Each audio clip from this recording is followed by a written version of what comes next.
The Diablo 4 Season 2 patch notes are actually very thick. We have changes in defenses, we have changes in offenses, we have changes in damage buckets, unique items, class balance changes. There's a ton to go through. We're going to start with some of the new items, item changes, etc. We're going to go through each one of these differences and break down my opinion on all of them, as well as what effectively it will do for the returning players, new players, what have you. Let's get going. Okay, so we had the Diablo 4 dev live chat. It was actually crammed full of significant changes, and they just released the patch notes to go along with it. So let's break down everything they added in the patch notes. Now, first and foremost, this is going to be an overlook on everything. I will also upload a full 2-hour, or I think it's more of like an hour video of me breaking down and kind of reacting to the whole patch notes here. But let's go over what they're going. We have new unique items. Okay, new generic pants. When you take damage from non-physical type, you grant maximum resistances to the damage type for 6 seconds. So effectively, you know what? That's actually nuts because of the new changes to resistances. So those are goated pants, actually. That amount of damage reduction is going to be ridiculous if you're already at your 70%. And that roll between 6 and 10% is huge. This is like, what is it? The brass dome chest plate or something that can give you maximum resistance from PoE. That actually seems quite good. We have a new barbarian helm that you can gain berserking. While already have berserk, you have a 40-60% chance to become more enraged. 2 fury per second, 10% cooldown. The new amulet that makes Boulder go in a hurricane, which is actually pretty pog. They showed that during the live stream as well. I like that one. This is the new dropping traps when you have unlimited energy on the rogue chest plate. Look pretty good. Then we have the Necromancer unique pants. Minions have a chance to curse enemies. Enemies affected by at least one curse take 70% multiplicative damage. And with the changes to thorns for minions, I might actually run a Necromancer minion build. This is all looking pretty good. Blue Rose for the Sorcerer. Damaging enemy has a chance of forming an exploding ice spike, dealing code damage triple this chance if the enemy is frozen. Moving on to legendary aspects, okay? So, whole bunch of new, actually not as many as I was expecting. There was 12 total, I guess, including these here. So, legendary aspects of Slaughter, generic, they go on anybody. 20% movement speed, lose this bonus after taking damage. I don't like those, personally. If you take damage, you lose the movement speed. I kind of wish that this bonus instead was like, lose this bonus movement speed if you haven't killed an enemy for 2.5 or 5 seconds. That would make more sense with the name Aspect of Slaughter, but let's continue here. Aspect of Elements. 20 to 30% additive damage plus increased damage to a set of damage types. Alternates between fire, lightning, physical, cold, poison, shadow. We have the Barbarian offensive aspect. Your Rupture does not remove the bleeding. That's kind of cool. A Barbarian seems like they're having somewhat of a come up with their changes that are in the game at the moment. Wanton Rupture aspect. Looks decent. So let's move on to the Raw Might aspect. After you hit 15 enemies with your Werebear skills, your next Werebear skill will deal with 30 to 50% multiplicative damage, more damage and stun enemies for 2 seconds. Okay, let's think about this. 15 enemies with your Werebear skills. Your next Werebear skill deal multiplicative damage. So maybe like Ground and Pound. If you're using Werebear, Pulverize, I could see that maybe being the right. You kill packs of mobs, the next one's going to. But normally if you're one-shotting one pack of mobs, I don't really care so much if one of my other ones is going to one-shot pack a mob, but by the time you add like the guaranteed overpower and things in there, maybe that will be all right. Let's move on here. Multiplicative damage is always going to be good anyway. Aspect of Artful this word always struggles with me. Initiative. Aspect of Artful Initiative. There it is. It's a rogue one. Spend 100 energy. You release a cluster of exploding stun grenades. Deal total physical and stun enemies. Grenade skills deal more damage. I never really liked Grenade Rogue, personally. Maybe the Grenade people will be happy about that one. Here we go. Necromancer one. Long Shadow. Lucky hit. Your shadow damage over time effects have 10 to 30% chance to generate essence. I kind of like seeing anything that does dot damage getting some love. We didn't really have a lot of dot love, I believe, in this dev live stream. I didn't see much conversation around dots. Damage from your Shadow Blight key passive will always generate 2 essence. And then we have a Sorcerer one where your Conjuration skills have a 30-40% chance to gain +1 rank to your Conjuration skills for 12 seconds, can stack up to 3 times. So they're really kind of doubling down on the plus rank thing. I know they like that more so, and they're trying to move their power away from vulnerability to crit damage to other ways, and that's one such way. Okay, here's the really important ones. Gameplay updates. We had a lot of changes here. So we have some accessibility stuff, pretty cool. User interface stuff. Items can be marked as a favorite, aka you cannot salvage them. I've salvaged so many items myself.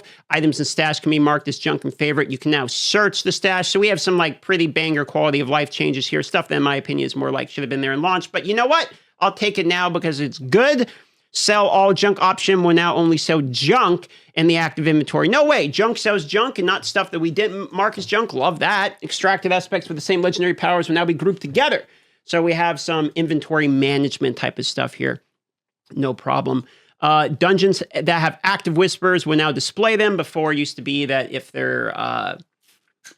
you have an active whisper, it wouldn't show you the aspect under it in case you haven't already cleared the dungeon, etc. Streamer mode has been implemented. Hey, thank you. Shout out to Blizzard for streamer mode. Additional option for hiding combat text is now available. Thank you for that. For the people that just want a cool visual experience, auto run has been enabled.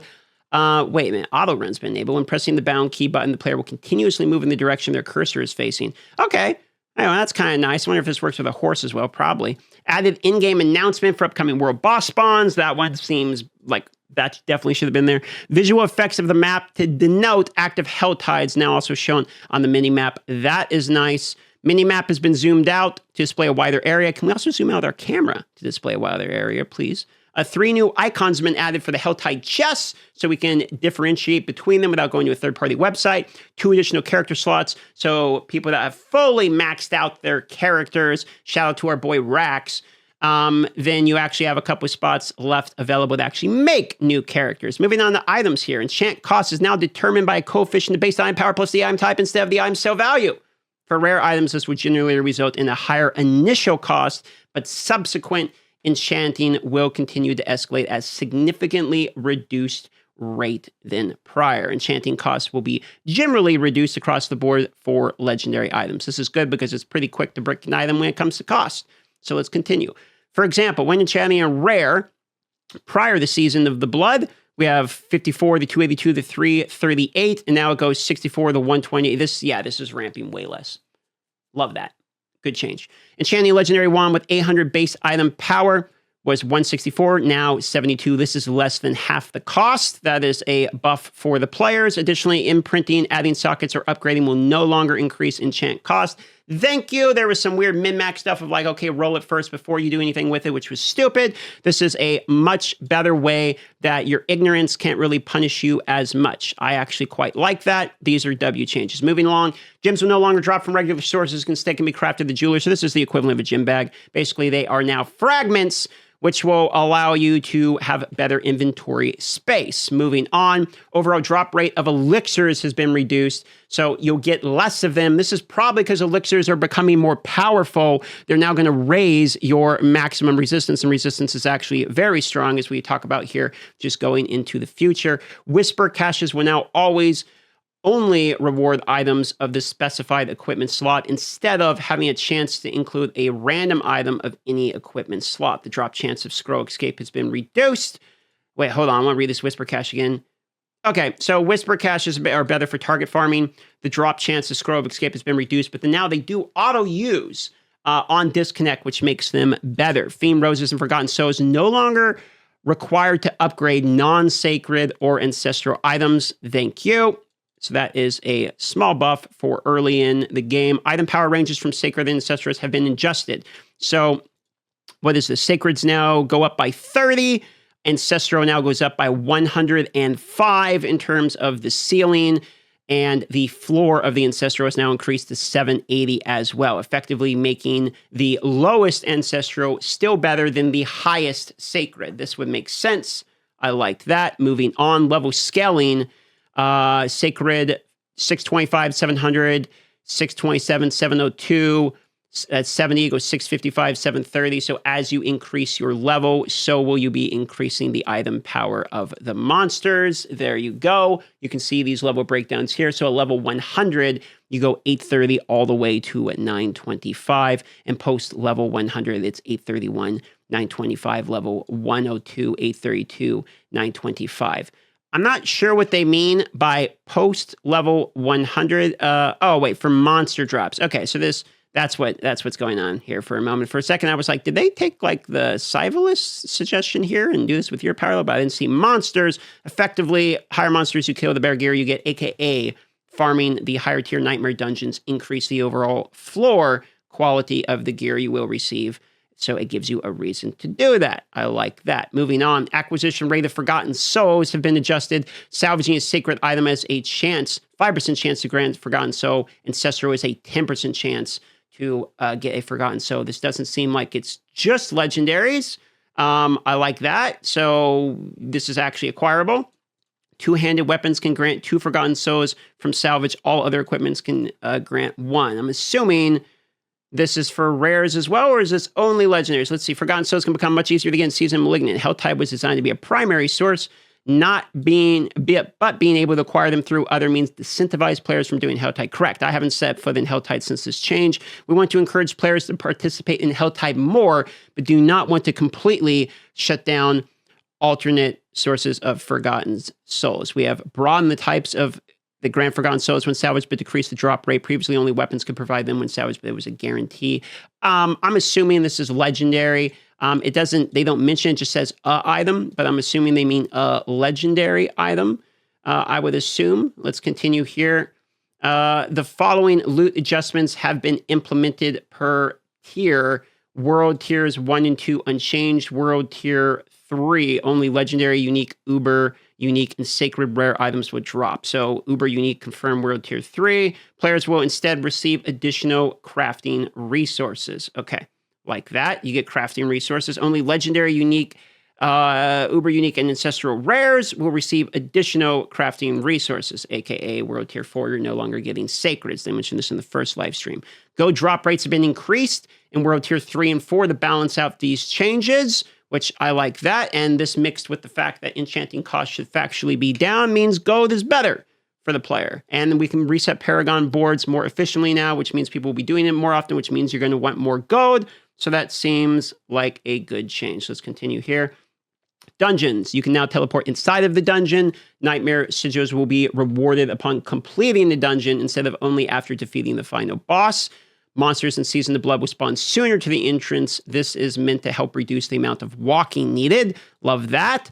Nightmare Dungeon fixes adjustments. Okay, these are the ones they've gone over prior. Basically, the super annoying ones. I'm not going to read all of these, but the super annoying ones, Lightning Storm, Death Poses, Monster, Critical Resistance, etc. All of these types of ones have effectively been made less annoying.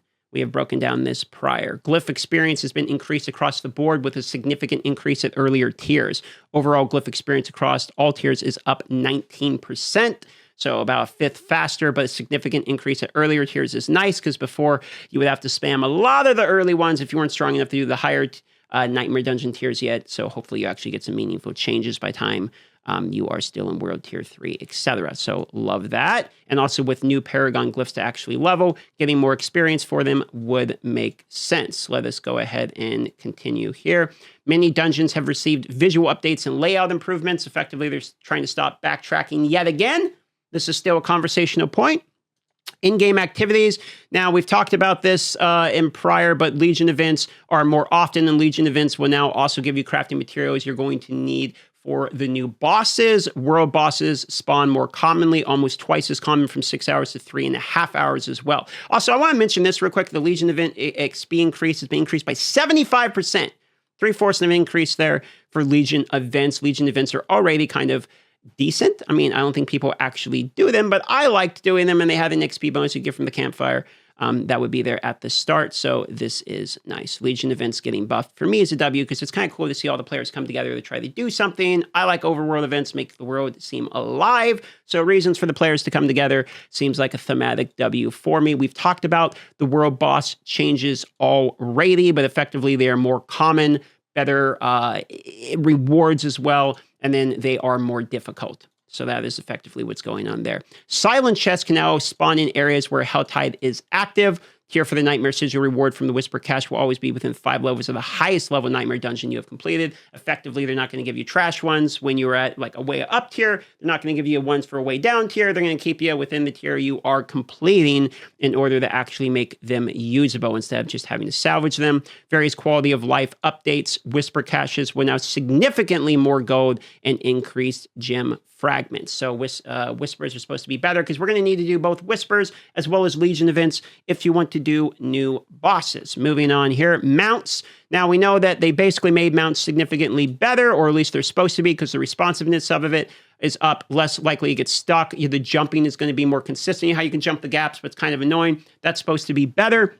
Base movement speed is up. There's an auto run button now, like they mentioned prior. The spur boost has been increased in duration by 50%, allows mounts to break through the barricades. That was something that we have directly asked for. I think I was mentioning this like the first couple weeks into the game. I was asking for this one. It's nice to see it's directly coming to the game. I was not the only one mentioning this. Like everyone wanted this to happen. Seemed like an obvious change, and they are adding it. So that's, in my opinion, even though it's a small one, that's one of my favorite W's out of the entire patch. Moving forward, manual mount cooldown has been reduced from 10 seconds to 5 seconds. Thank you. The 10-second wait was annoying. Still like to see this be like 3 seconds, but I'll take 5.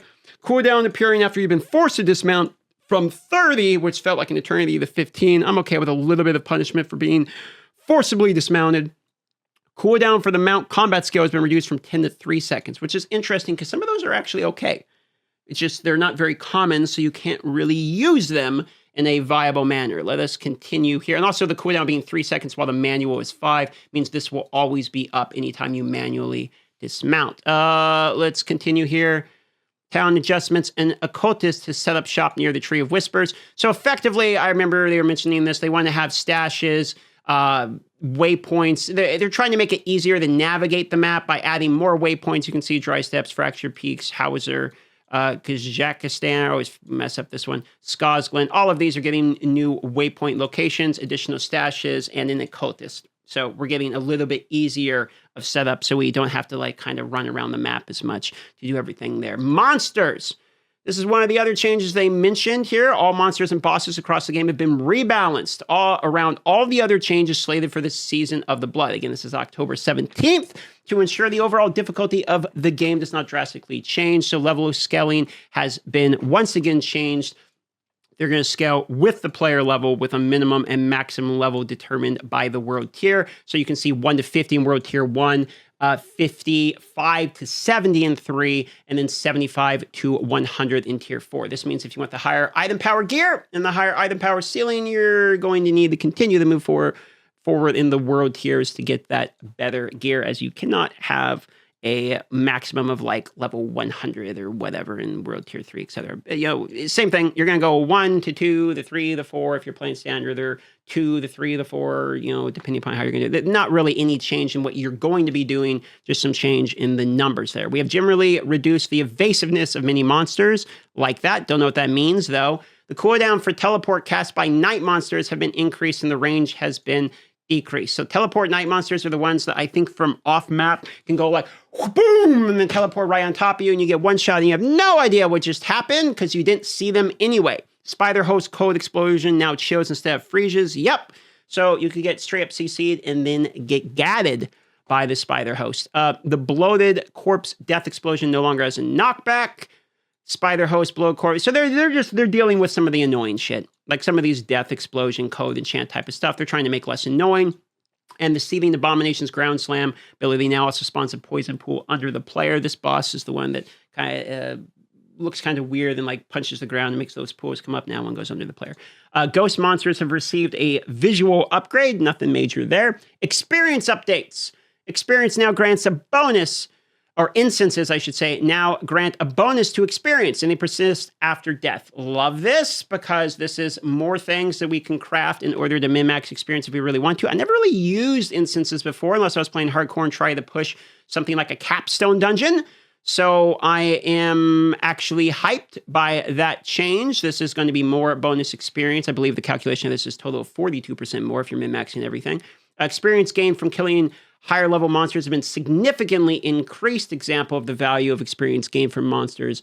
Down here, level 1 to 50 unchanged, 55. Previous 370 is now 425. So that is going to be an increase of, what, about 20%, a little less than 20% there, I think. Level 70, 445 to 700. That's a pretty big change. And then 95, 45 to 850. So these are actually pretty significant XP increases I can see here. The experience rewards from completing individual whispers, cashing in grim favors, and opening hell tides have been increased. So we're talking 375% increase. So that is insane. And 750% increase in World Tier 4. We might actually have a little bit of a whisper meta, depending upon how fast we can figure out how to do these. Maybe this is something you can get in a party, do whispers, teleport around, etc. We'll have to see exactly how that turns out, but that is massive changes in terms of increase here. Moving forward, rewards for turning in grim favors, 200% on 1 and 2, 17% 3. World Tier 4 is 11% there as well. Oh, wait, this is Hell Tides. Wait, these are Hell Tide chests. I thought these were whispers. These are the whisper ones down here. These are Hell Tide chests, so 375, 750 on the Hell Tide. Okay, that's somewhat less exciting, I will admit, but before the experience buffs were quite bad. I don't think that I ever even considered Hell Tide chest experience in any calculation doing literally anything ever. So these might actually make them be a decent chunk of XP, because I think, what was it, like 64,000 for 75 or something like that? So maybe these are enough to feel like it actually matters. And with this paired with the fact that killing monsters gives you more XP, maybe farming Helltide chests might be XP. I don't think I would rather do that than some of the other things, but we might have to do this anyway because we need the new bosses and we need the crafting materials from the place to do the new boss, yada, yada, yada. So basically, when they're forcing us to do these other parts of the game, we're going to be getting more XP as a byproduct of needing to do it literally anyway, so it's still a W. But if we move on here, Grim Favors, 200%, 17 and 11, decent early small buffs here, and then Whisper completion at 175 and 150. So not the 750 I was hoping for, but 150 at tier 3? Okay. All right. So 1.5 times. That strikes me as still too low, is my personal opinion, but maybe I'm wrong about that math. I was thinking the 750 was really, I was starting to feel like, okay, 750% for Whispers. I'm liking that. Strikes me as too low still. I would like to see 300%, but, we'll try it. We'll see how it goes. Miscellaneous here. Necromancer minions and Druid companions are much less likely to target invulnerable enemies, so they actually have a little bit of a brain to them. Effects that guarantee and overpower your next cast will always be consumed on the next appropriate cast, regardless of whether a target is hit. If you have multiple of such effects active, only one will be consumed per cast. So this is just basically making it work the way it should work. All renown rewards now persist between seasons and new characters. This one line right here. And all the people rejoiced. Everybody liked that. Like the meme, everybody liked that. Moving on. The level at which players receive the priority quest for unlocking the next world tier difficulty has been increased. World tier 3 from 40 to 48. World tier 4 from 60 to 68. Okay. So hold on, one more. Let's read this one more time. The level at which players receive the priority quest for unlocking the next has been increased. So this is when it's telling you to go do it. I don't think this actually changes when you can do it. I think this is changing the recommendations of which you should do it. Because if we look at the dev note, players are free to attempt it at any level, but have raised the level in which they're prompted to attempt them, so they don't feel encouraged to attempt it before it's too difficult. I think that's fine. This is just a recommendation thing. It doesn't change actual gameplay. Moving on here, rewards from side quests have been improved to scale with the higher world tiers, increasing the Veiled Crystal drop from salvage caches. Don't care. Feel like I always have those. Increased rare leather and rare ore drops from salvage caches. Salvage caches will now also contain an item. I like that it contains an item. That is a change that I care about. Moving on. Effects of various traps in the worlds have been adjusted. I hate traps. So the fact that these traps, from what I understand, are basically getting nerfed towards the player. Let's read through these barrows. Now just a one-time explosion. Doesn't have the lingering effect. Inflicts more chill on monsters. The effect can now be passively dodged. Yeah, so these are basically buffs towards the players, but makes it affect the monsters more is what I'm reading here. For instance, all mines now apply knockback. Cold mines chills players, but freezes the monsters, for instance, and lightning mines stun monsters. So these are just better in terms of the player favor. I actually don't like traps, so the fact that maybe this mildly makes me think about using a trap on a monster for the environment. I like that. Now, here's what I like, though, more than this mild trap change, is increased monster density for the following events. Look at this. Monster density 1, 2, 3, 4, 5, 6, and 7 different events here have had their density increased. Increase the speed of progression for the following events. And we have 1, 2, 3, 4, 5, and 6 events as well here getting increased. This is nice to see because in dungeons, you run into an event, and most of the time, I choose to skip them. I don't actually like doing events in dungeons. I feel like it's very slow. So making this faster, as well as increasing the density to make me feel like I'm not wasting my own time by killing them, paired with the fact that monsters now also give more XP, encourages me to do said events. Moving on. Health of the stranded NPCs. NPCs that need to be protected to achieve mastery goals for the events now scale better in higher level areas in dungeons to increase their survivability. Basically, before some of these NPCs, they're like, the dude in the thing that's like locked down. It's like, save me, save me. You get like one shot, and you're like, fuck you, you're worthless. This will make them be a little bit tankier. Balance updates. Moving on here. So effectively, there's going to be item changes. Now, they went over this during the live stream, but effectively, because of the damage bucket change between vulnerability and critical strike damage, both of those stats are not as useful anymore, but they are, they're still useful. They're still one of, if not the best stats, but they're trying to increase or change affixes around the other items in order to embrace this change. So we have the Butcher's Cleave here. Damage to crowd control enemies and fix increased by 160%. I've never seen anyone actually use this. Be cool if any of these changes do anything for that. Frostburn, freeze duration increased, as well as the code damage replaced with attack speed, which is definitely an increase in power there. Mother's Embrace, overpowered damage affix replaced with bonus maximum life. And we know bonus maximum life is much better now because Fortify is based upon bonus maximum life. So love to see that. Number of enemies hit required for resource refund reduced from 5 to 4. That is also a good change, and this is an item that everyone is guaranteed to get from playing the game. So nice to see that get a little bit better for everybody. Moving forward, Fists of Fate, Lucky Hit, chance to heal, affix replaced with Lucky Hit, chance to gain damage for 4 seconds. Yep, this is the one they showed on the live stream. Effectively, chance to heal is not as good as chance to gain damage. Moving on, Poison Resist affix increased by 32% on Ondario's Visage, which I believe this is an Uber unique. I think this is one of the Ubers, if I remember correctly off the top of my head. Moving forward to resistances.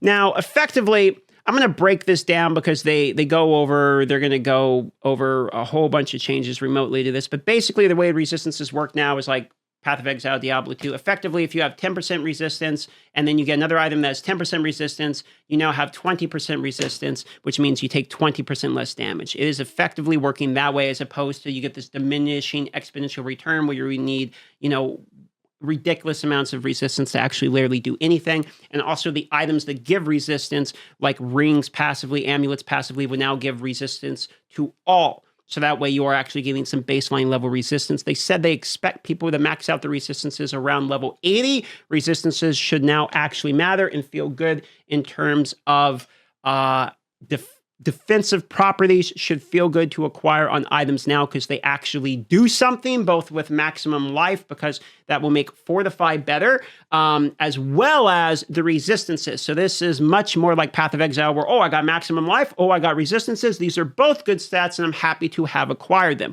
Should make items feel mildly better, or maybe midly better. Could be better than just mildly here. Moving on here. There will be a resistance category, so we can see that as well.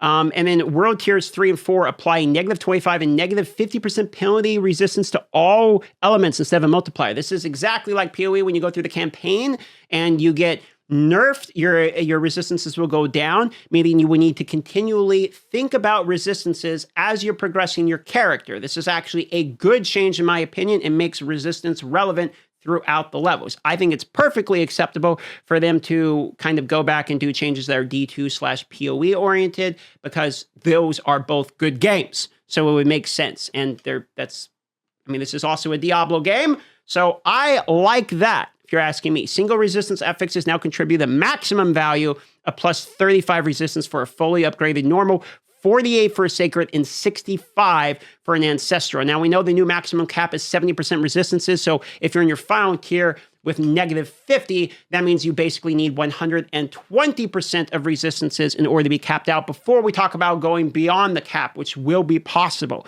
Moving on here, all resistance affixes now give a maximum value of 9% resistance for a fully upgraded item, 12% for a sacred, and 16% for an ancestral. Okay, so let's see, hold on. Okay, this is for all resistance. So the singular one is for an individual stat, like 65% on ancestral for poison. This one is like plus 16%, for instance, to all resistances. Okay, so that will be the maximum for things like rings, what have you. Now you can see ring inherent affixes now gain a percentage resistance to elements and percent resistance to single resistance instead of 2 single resistances. So you can still get the single resistance on it, but you're going to have that all elements as a baseline of rings. So you don't just automatically have a trash ring if it rows 4 good affixes, but it rode double resistance on something that I literally already have maxed out. This will make rings more usable in terms of gear. Moving along here, maximum value +6 for fully upgrade normal, 8 for sacred, 10 for ancestral. And I believe this is probably referring towards the rings here, if I would think, because previously we already have this. So I think that's referring to above here. Amulets here, inherent affixes have been adjusted to 14% resistance to all elemental for a fully upgraded, 19% for sacred, and 24% for an ancestral, which 24% in AoE of resistance is quite good. Single resistance values on gems have been adjusted, 8%, 13, 18, 24, and 30. On Royal, we might actually see people using resistance-based gems now, which is something that was not used prior. I don't think I saw a single instance of resistance gems being used prior.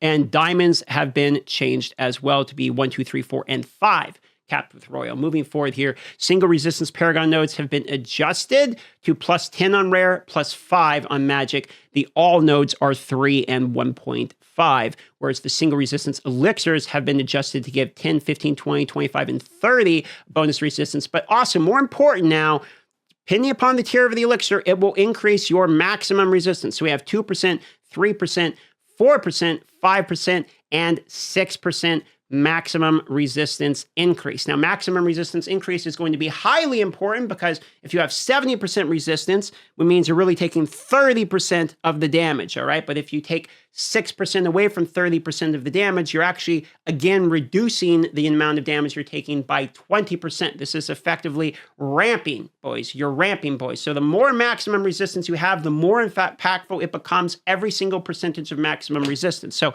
when we see things like those pants we were talking about in the beginning, increasing your maximum resistance, that is massive, which I would assume those pants would be OP for this exact reason. Moving forward here, Elixir of Magic resistance gives you a 25% to all resistances. The level required to craft this elixir has been reduced from 90 to 35, so you can actually use this earlier, and to use it from 36 to 35. So this now starts at 35. Continuing Storm of the Wild's Incense here, we have Lightning Code Poison Resistance, 12% for every nearby player, and then you also get 15% and their maximum 2% for every nearby player. This is going to be sort of a party-based incense. Okay, and keep in mind, this is incense, not elixir. So these do in fact stack. Okay, keep that in mind. This might actually be a breakdown.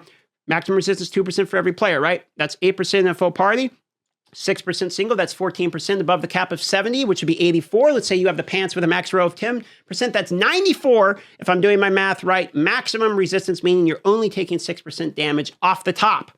That's my understanding as I am reading this. Continuing here, the Desert Escape Incense, 7.5% resistances, armor by 75, and they're going to talk about armor here in a moment. Increase fire code, shadow, and maximum resistance. So we have more of these resistance-based instances here. All resistance, all elements, 10% maximum for each element, 1% armor for every nearby player, etc., etc. So we have some new instance options, which will, I would assume, probably matter and probably start giving them some design choices around bosses, which would effectively allow them to do resistance-based bosses. So maybe we have a fire boss, ice boss, etc. In fact, we know that's what's coming with Season 2 because they have like an ice beast, a poison beast, etc. And they recommended on one of their sheets that they showed the boss that poison resistance recommended. So this might actually be a way for them to design bosses with resistances in mind, which might give some variability to gameplay. Let's go ahead and consider here the armor. So Disobedience legendary aspect has been increased. Armor value increased from a maximum of 30 to 66% armor. Keep in mind, they're going to have to buff armor because armor now no longer increases elemental resistance and is your only way of dealing with physical damage. So therefore, they are probably going to be increasing the amount of armor you can receive, I would believe. So we go from 10% to 30% here on Snowveil. Yep. As we go through here, you can see effectively, they're just buffing armor in terms of physical. So non-physical damage reduction from armor and resistances are no longer split. Resistances now contribute their full value to non-physical damage reduction. Armor no longer contributes to non-physical damage reduction and now only reduces damage against physical damage. AKA, if you play PoE, works like that. Armor stops people that are punching you. Poison stops people that are poisoning you. Fire stops it when you're on fire. Who would have guessed? That's the way it works. Continuing here, armor. Total armor FX has been increased to 160%. Total armor while in werewolf form and total percentage armor while in werebear form have been increased as well. So we're getting buffs to armor because now armor can be buffed because armor is no longer so OP by blocking everything that you can specifically target armor if you want to reduce the physical damage taken. Therefore, we can make armor better. That is my understanding as of reading that. Continuing, attributes and affixes. The evade grants movement speed inherent on boots affix duration now increases with item upgrades. This is nice, considering that plus bonus of the amount of evades you can do is typically better. So they're buffing the other one. Skill rank and passive rank affixes that row at +1 now upgrade to +2 when at 5 item upgrades, where the remaining at +1. So just a small buff there. Continuing here to damage bucket updates. Builds that utilize critical strike damage and vulnerable damage have been disproportionately powerful. This is because these stats were previously calculated as part of separate damage buckets that were fully multiplicative when combined with other damages. In order to promote greater build diversity, we are changing how critical strike, vulnerable, and overpower damage is calculated. These damage types will now always have a baseline multiplicative bonus. Additional sources of bonus critical strike damage, vulnerable damage, and overpower will be additive to your other damage bonuses. Effectively, you can only get 20% multiplicative vulnerable. Every percentage you get of vulnerable critical strike over their cap, I believe it's 50% in critical, 20% on vulnerable as we get into it here, will be additive in nature, meaning they are as equal a value as the other stats beyond the cap, which is 20% for vulnerable and 50% for critical strike damage. Overpower will also receive additional additive damage based upon your maximum health and fortify amounts. Okay. Let's see. Overpower damage will be additive to your other damage bonuses as well. So they state that right here. Okay. I always want to make sure. Yep. Okay. Let's continue here. This change represents an overall decrease in damage output. So we are adjusting monster scaling to ensure that the best class builds are still as powerful as before. This change is not intended to lower the power of the best builds, but rather allow more builds to reach that same level of power. We also have added a variety of mechanics to classes that encourage them to chase other stats for multiplicative bonuses rather than always chasing critical strike damage and vulnerable damage. So effectively, you're still going to want to hit this game is now going to work where you want to hit your cap. So you're going to want to hit your cap and resistance. You're going to want to try to get as much armor as you can, get as much life as you can. So armor and life, you're just going to get as much as you can. Resistance, you're going to want to cap out. You're going to cap out your vulnerability at 20%, or at least just get the vulnerable. Just having it will give you 20%. Cap your critical strike damage at 50%. And then from there, you can kind of choose what kind of build am I doing, etc. And as we talk about paragons, which I'm not sure if they're going to break down fully in this patch notes, I assume they are, they moved basically some of this multiplicative power into things like the paragon boards. So effectively, you can chase other multiplicative damage, but not just by doing vulnerable and critical strike damage, as that is boring because it's, oh, which item has more critical strike damage? This one, this is the better item. I'm done. No upgrades for 3 weeks. Instead, there's going to be other ways to increase your power. Let's continue here. Overpower. Overpower attacks now always deal up to 50% increased damage based upon your current life percentage. Overpower attacks 2% damage per 1% of your base life you have in Fortify. Let's read that one more time. Overpower attacks gain 2% damage per 1% of your base life you have in Fortify. Overpower attacks gain 2% damage per 1% of your base life that you have in bonus life above your base life. So bonus life as well as base life with Fortify is going to increase your damage. All overpower damage affixes have been increased by 50%. Factual buff. Overpowered damage paragon glyphs have been increased by 33%. Another buff, Overpowered damage Paragon nodes have been increased by 50%. Another buff. Maybe werebears are sitting pretty. Looks like overpowered might actually do something. So this is where we get the critical strike damage and vulnerable. Critical strike damage now always deal 50% increased damage. Critical strike damage affixes, critical strike damage with bone, earth, and view. The werewolf skills affixes have increased by 20%. Critical strike damage affixes inherent on swords have been increased by 100%. And critical strike damage Paragon glyphs have been increased by 100. So effectively, we had the launch of the game. They nerfed critical strike vulnerable stats across the board because they were too OP. Then they're realizing they're still OP because we just lowered everything. So they made critical strike and vulnerability not ramp as high, but still nerfed it again. And then they buffed the items. So effectively, we took power from the baseline. This is the way I'm seeing it. We took the power from the baseline of just how good critical strike and vulnerable is as a stat and moved some of that power effectively to items in order to make the items feel better instead of the stat feel better, if that makes sense. I'm okay with these changes.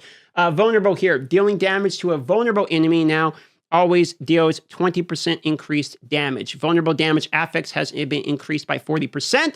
Vulnerable affixes has increased by 87%.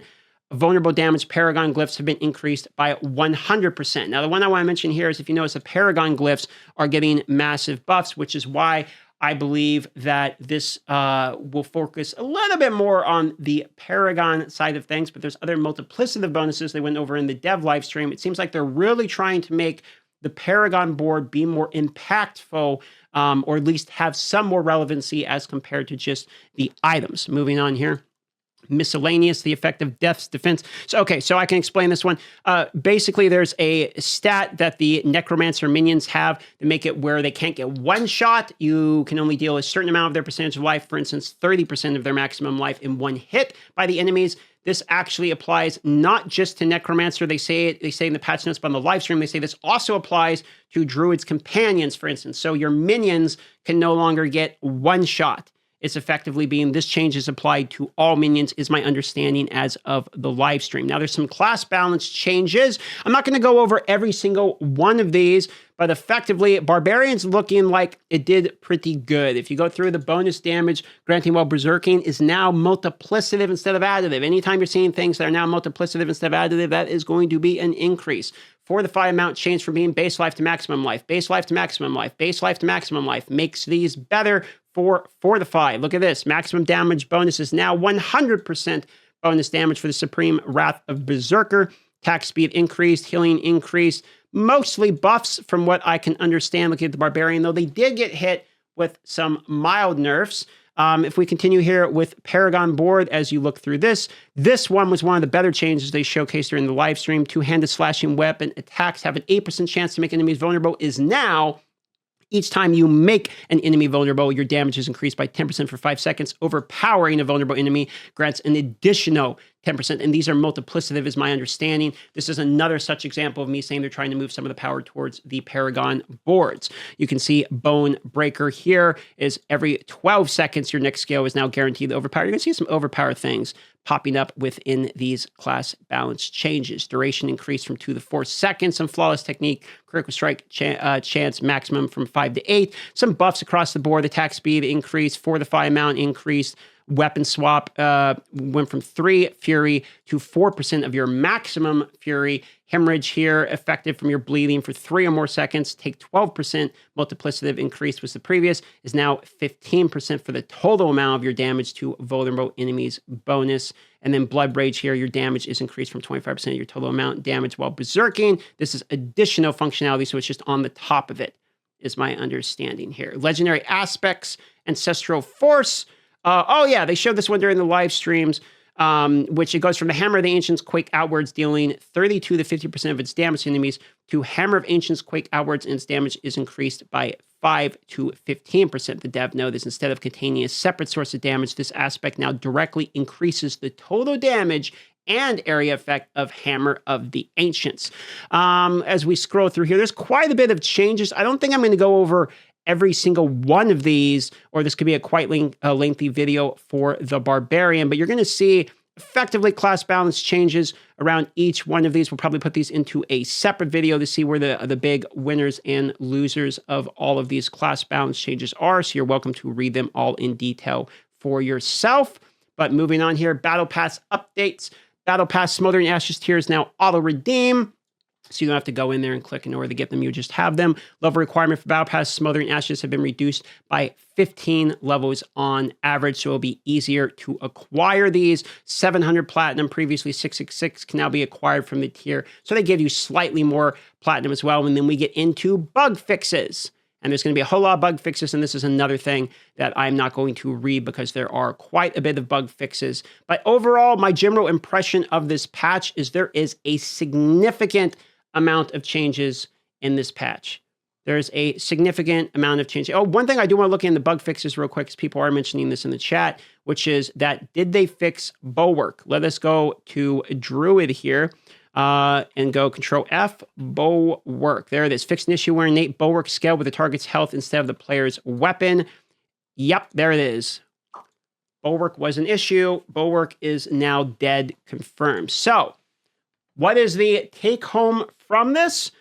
Vulnerability and critical strike damage. Some of that power has been moved to other portions of your build, meaning there are other things to focus on when building your character. There should be more depth to the actual build. There should be more depth to the defenses, because now we have to worry about things like resistances, and that armor is physical, resistances are non-physical. My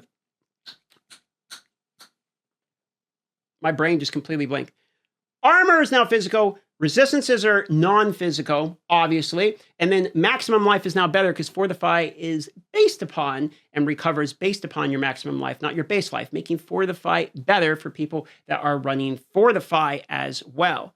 Ah, yes, and the item power scaling is going to be a nice change. We have an increase in the total item power level, meaning that fighting monsters that are higher level will feel better. So hopefully the 80 to 100 has more meaning as you are actually getting upgrades instead of your gear is done at 70, what have you. Hopefully you're continuing to get upgrades. The fact that your resistances get nuked going from each of the different world tiers mean you actually have to continue to build resistances as you go through, like the other ARPGs as well, which means defenses are a little bit more complicated than let us just stack damage reduction and sit on that literally forever. These are all changes that, in my opinion, are good.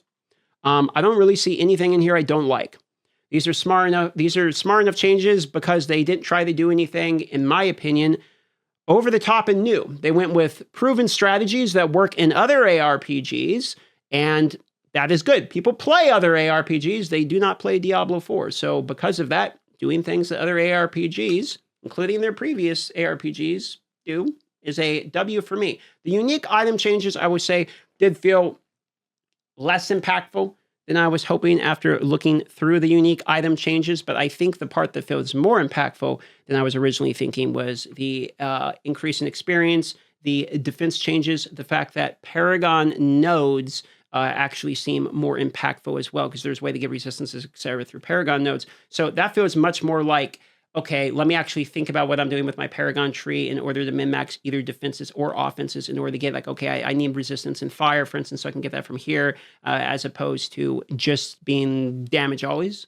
Could potentially be fairly decent. The bosses will reward you with these new unique items, and these new bosses, with any luck, will be more enjoyable than some of the previous bosses we've seen, as well as the things we have to do in order to unlock the bosses, like the Legion events. It would be an example, the Whispers, even the Hell Tides with a 750% bonus. All of these things have more reason to do them, as the average mob gives you more experience, as well as the events themselves give you more experience. So the Legion event has bonus increase, Whispers have bonus increase, Hell Tides have bonus increases. So it's sort of the buffs across the board for the average person when it comes to building out your character. That is sort of my understanding. Looks better. Looks significantly better. These are probably the most changes we've seen in a single patch. And if each one of these seasons brings changes on this level of changes, we might be sitting pretty good in a season or two. We might actually have a pretty good game. So call it copium if you want. These are all good changes. Love you all. See you on the next video or on the live stream.